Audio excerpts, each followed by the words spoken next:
Alright guys, so this is going to be the first anime review we've done in a long time, and today we're going to be talking about D Frag, which is a great comedy anime. I'm going to get a little, like, a synopsis first, and then we'll go into plot points that could be considered spoilers. I'll let you know when that comes up.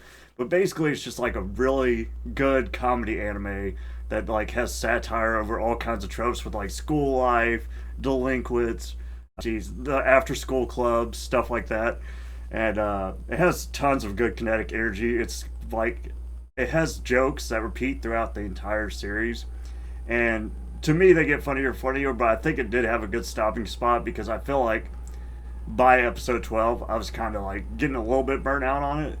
But like the first, I'd say like the first 10 episodes are really, I really enjoyed them.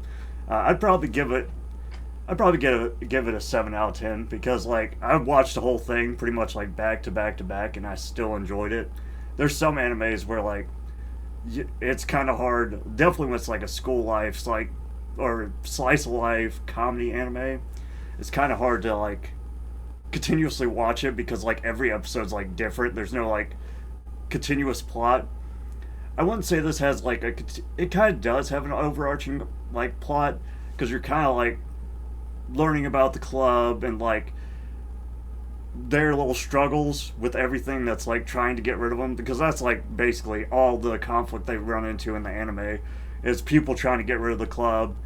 But it's all good-hearted in the end. It's not like anybody's like, there's no grave circumstances or like super messed up plot like some animes have where you find out the bad guy, their parents got killed because the main character did a car crash or something. I don't know.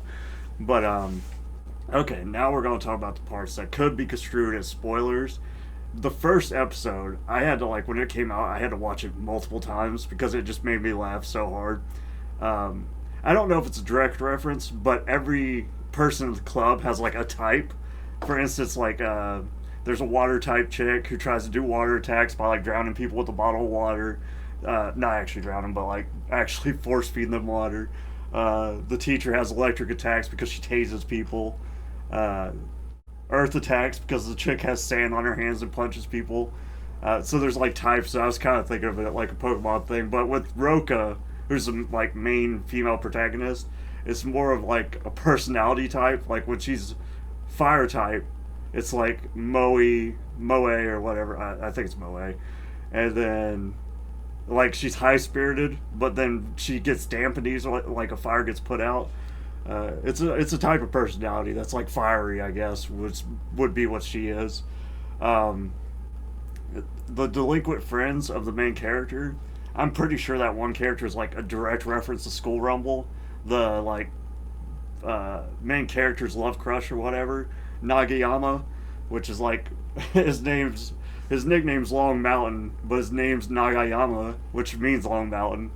Um, I like how they treat Roka, well, when she's in her chibi form, which is really cute. They actually treat her like she's chibi. It's not like everybody's imagining that she's chibi, but she's actually still full size. Like they carry her around like she's a little kid, even though it kind of works because she is like super tiny. I really like Roka because like Roka kind of does what she wants to do, and this is like a recurring thing in the anime where it might not be something that's popular or something that's going to make her a lot of friends, but she does what she wants to do regardless. Like, she has a hobby of making bags, and people don't seem to quite understand it, but she likes doing it anyway, so she just does it. And then there's the student body president, who reminds me a lot of Kyoko from Working, the manager, where she's got that kind of like standoffish personality, and it's kind of like the tough chick, but more like a mystery, ominous character where you know they're like tough, but you don't really know too much about them, even though she typically is messing with like all the dude characters, like getting on their nerves and whatnot. Uh, I love how in some scenes, like especially at the end of the first episode, where it's like the trope of like men bonding and whatnot and like working together, where they didn't even want to do something, but she like challenges them to do it. So they all try to work together to get it done, and they end up getting in trouble because they did it. Uh, because like she was basically saying they were peeping in the like the female dressing room or whatever, but it's on the second floor. So they get he's like, we can't even see in there. And she was like, well, if you put effort into it, you probably could. So they consider it like a challenge. I loved in the second episode where I'm just talking about like some of the highlights. There's a lot of good parts in it, but the defeat of the Takioka squad. Oh my god, bro. Because like the main character is like the ultimate straight man. That's pretty much his whole part in the entire show. Is like basically playing off everybody else's weirdness and like having the punchlines where it's like the shocked expression when somebody does something crazy or like what that doesn't make any sense or blah blah blah blah. But yeah, it had like all the tropes and like Takioka Squad has the Fujiyoshi, the character. If you don't know what that is, that's like a female kind of otaku that like likes boy romance kind of thing or whatever. Kind of like a etchy female otaku, pretty much. And then I don't know if that's the exact definition, but that's what she is, so that's what I'm gonna use for her.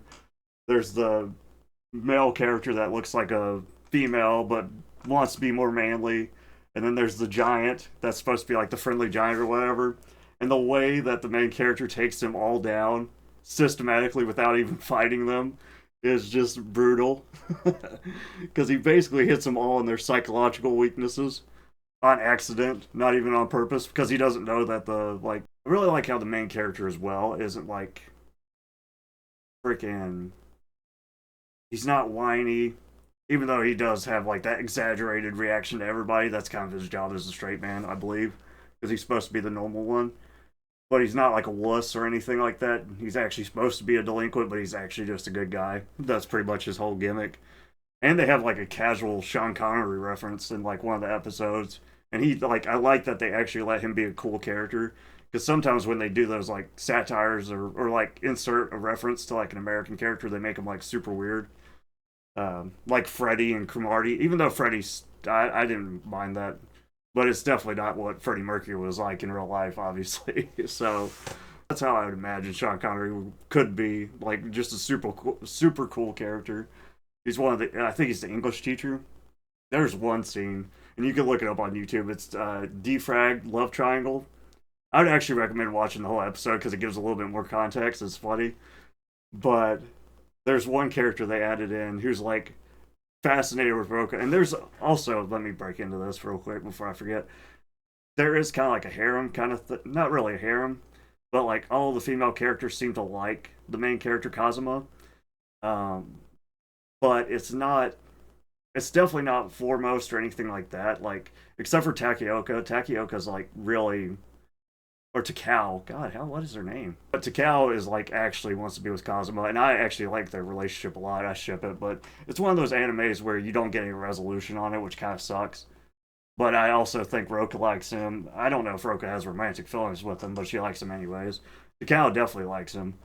Um, so just heads up on that. If you like resolution and romance, there's a little bit of romance, but not much. Nothing serious. Like no feelings are actually realized or anything like that. The main character like is pretty standoffish to everything. So also, I would recommend watching to the end of every episode. I just figured it out this time, this rewatching, that there's like parts at the end of the episode, so you will miss things if you don't watch it.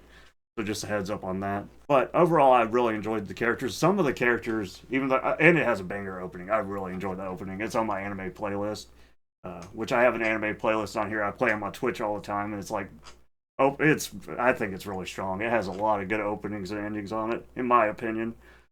But yeah, it's really good. I like that. It fits the anime very well because it's fast paced, it's kinetic, and it's like it shows all the characters, even though a lot of the characters in the show have very small parts. Um, I will say that's something about the anime is that for 12 episodes, it felt like they were kind of stretching the content for 12 episodes. And I think it kind of goes back to the second episode ending where art, the author's talking about, I know it's probably just a joke, the author's talking about how he came up with the show with the editor.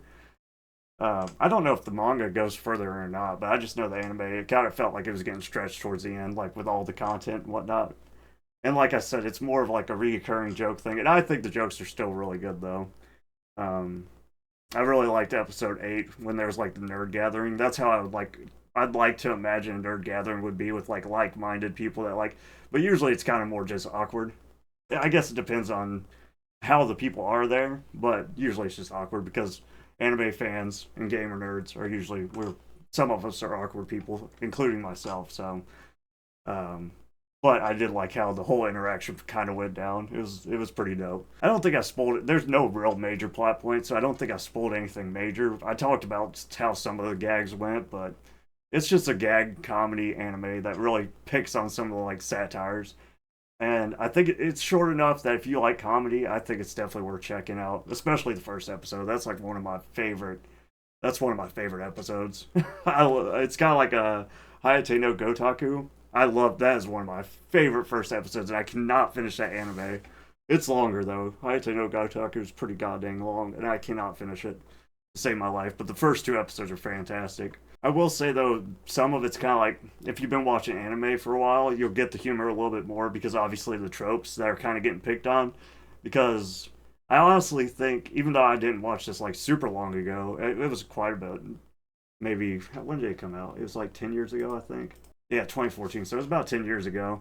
I feel like even since then, like I kind of get the tropes a little bit more, so I got a lot more of the humor. And like I said, there's not really any annoying characters, or if they are annoying, they have very small parts. Actually, they're his blonde friend. Um, I didn't really. It was a little bit too much for me with him being a super masochist or whatever. But like I said, they don't really focus on any character too much besides Roka, Takao. I'm probably pronouncing her name terribly.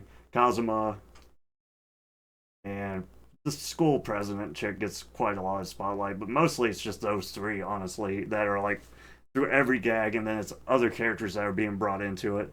And I kind of like that because it's kind of fresh and whatnot, instead of just like focusing on the same thing every day. There was one after school anime I watched that was like the same people every day, just kind of coming up with uh, weird situations.